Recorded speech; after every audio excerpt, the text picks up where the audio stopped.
ప్రజలందరికీ మహా సంతోషకరమైనది అని.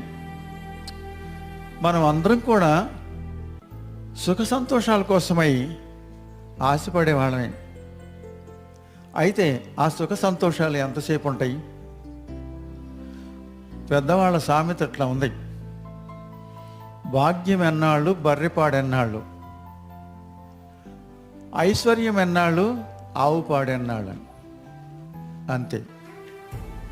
కాబట్టి ఈ లోకంలో చూసే వాటిలో కానీ, వినే వాటిలో కానీ, స్పర్శించే వాటిలో కానీ మహా సంతోషము అందరికీ వర్తించడం అనేది ఈ లోక సంభవాలలో ఏది కూడా చాలినది లేదు.